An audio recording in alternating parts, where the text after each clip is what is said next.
একদিন বনে শিয়াল ও শিয়ালিনী তাদের দুটি বাচ্চাকে নিয়ে বনের মধ্যে ঘুরে বেড়াচ্ছে। তারা একটি গুহার সন্ধানে, কারণ তাদের গুহাটা একেবারে ভেঙে শেষ হয়ে গেছে। ঘুরতে ঘুরতে তারা একটি গুহা দেখতে পায়। তখন শিয়াল বলে, গিন্নি, ওই দেখো একটা গুহা দেখা যাচ্ছে, চলো ওই গুহার কাছে যাই। তারপর তারা গুহার কাছে যায়। গিয়ে শিয়ালিনী বলে, দেখো, এগুলো তো সিংহের পায়ের ছাপ মনে হচ্ছে। এটা তো সিংহের গুহা, এখানে ঢুকলে সিংহ তো আমাদেরকে খেয়ে ফেলবে। তখন শিয়াল শিয়ালিনীকে বলে, তুমি ভয় করো না, আমি যেমন যেমন তোমাকে শেখাবো তুমি তেমনি করে বলবে, বুঝেছো? তারপর তারা গুহার ভেতরে ঢুকে যায়। সিংহ আসছে তার গুহার দিকে। সেটা শিয়াল দেখে শিয়ালিনীকে বলে, তোমাকে যা বলেছি তাই করবে।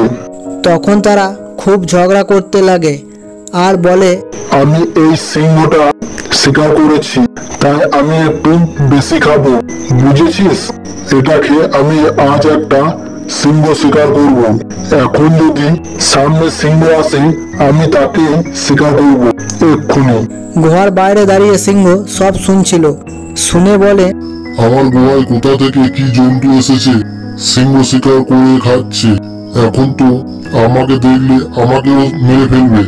যা যা বাইরের দিকে দেখ, কোনো সিংহ দেখতে পাচ্ছিস নাকি? সেটা শুনে সিংহ ভয়ে পালায়। সিংহ দৌড়ে যাচ্ছে। সেটা দেখে একটি বাঘ বলে, কি ব্যাপার, সিংহ এমন ভাবে ছুটছে কেন? সিংহ মশাই, ও সিংহ মশাই, কি হয়েছে? এমন ভাবে ছুটছো কেন? সেটা শুনে সিংহ সব বলে বাঘকে। বাঘ কোনোভাবেই বিশ্বাস করে না, তাই বলে, ওই চলো দেখি। এই বলে তারা দুজনে ওই গুহার কাছে যায়।